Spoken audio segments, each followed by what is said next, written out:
Shelley Crockett is gone, so we may never know what made her file a protective order against Winston Burton 2 months before her death.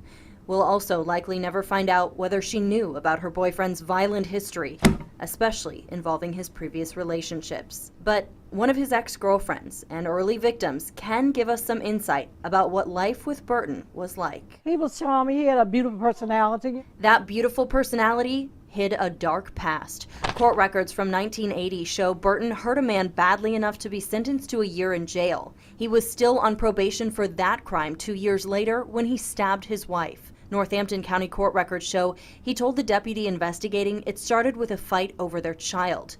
Winston said he set the baby down on the couch before repeatedly stabbing his wife with a steak knife. She survived, and Burton went back to prison. He got out 3 years later and went on to rack up drinking and driving convictions, but still, another woman fell in love with him and fell victim to him. I didn't figure, he would turn out to be like this. Louise Taylor met Burton at a dance hall in the 80s. They dated for years. They also had problems, which escalated violently on an October night in 1992. He asked me, could he come in? I said no. And then he shot through the door and the gun grazed the top of my head. And then next thing I know, I ran to where my kids, where my son was at, my grandkid was at in the bedroom. And he shot me there. And I fell to the floor and I played dead. And at that time, the first person I called was my uncle. Because I said, if I die, they would know who had killed me.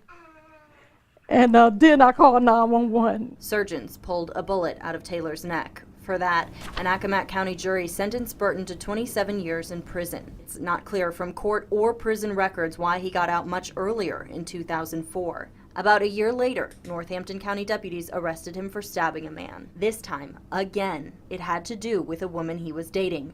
Records from the case show Burton stabbed his girlfriend's son in the face and shoulder.